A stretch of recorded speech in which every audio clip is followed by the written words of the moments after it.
সরকারি চাকরিজীবীদের নতুন পে স্কেল বাস্তবায়ন হলে বাজারে আরেকবার জিনিসপত্রের দাম বাড়বে বলে মনে করে সিপিডি। সকালে রাজধানীর ধানমন্ডিতে ব্রিফিংয়ে সিপিডি নির্বাহী পরিচালক ডক্টর ফাহমিদা খাতুন বলেন, নতুন পে স্কেল বাস্তবায়ন করতে সরকারের অতিরিক্ত খরচ বাড়বে 1 লাখ কোটি টাকা। 2025-26 অর্থবছরের সামষ্টিক অর্থনীতির কর্মক্ষমতা নিয়ে তৃতীয় অন্তর্বর্তীকালীন পর্যালোচনায় দেশের অর্থনৈতিক পরিস্থিতির সংকটময় চিত্র তুলে ধরল Centre for Policy Dialogue CPD. রাজধানীর ধানমন্ডিতে আয়োজিত এই অনুষ্ঠানে সংস্থাটি জানায়, লক্ষ্যমাত্রার চেয়ে রাজস্ব আহরণে অনেক পিছিয়ে এনবিআর, যা সরকারের ব্যয় ব্যবস্থাপনায় বড় চাপ তৈরি করছে। পর্যালোচনা আমরা তুলে ধরব।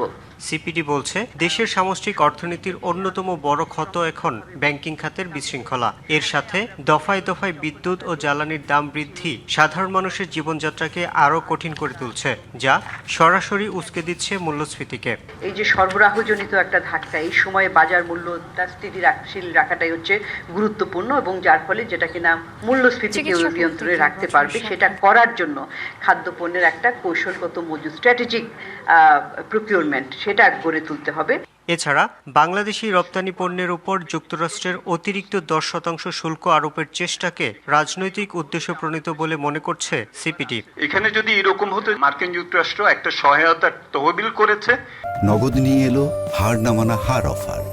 সর্বনিম্ন 10,000 টাকা রেমিটেন্স নগদে পাঠালে থাকছে স্বর্ণের হার জেতার সুযোগ।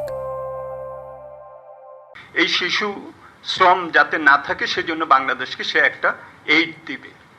এইটা না করে যখন নাকি আমার রপ্তানির উপরে আমার অতিরিক্ত শুল্ক 10% এটা চাপানো হয়, তখনই কিন্তু প্রশ্নটা আসে। এখানে একটা অবশ্যই একটা রাজনৈতিক অর্থনীতি এখানে আছে।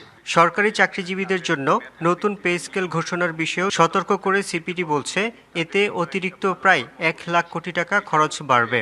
প্রাতিষ্ঠানিক সক্ষমতা দিয়ে তারা যাতে পাবলিক সার্ভিস ডেলিভারিটা ভালোভাবে দিতে পারেন, সেটারও একটা জবাবদিহিতা থাকা দরকার বলে আমাদের মনে হয়। সংস্থাটি বলছে, দেশের রাজনৈতিক সরকার ক্ষমতায় এলেও বাজারে এখনো বিনিয়োগকারীদের কাঙ্ক্ষিত আস্থা তৈরি হয়নি। আগামী বাজেটে ব্যবসা ও বিনিয়োগের পরিবেশ উন্নয়নে সরকার কী ধরনের পদক্ষেপ নেয়, এখন সেদিকেই তাকিয়ে আছেন দেশের উদ্যোক্তারা। রেট থেকে তাদের যে 5% basic. Yusuf Rana, DBC news, Dhaka.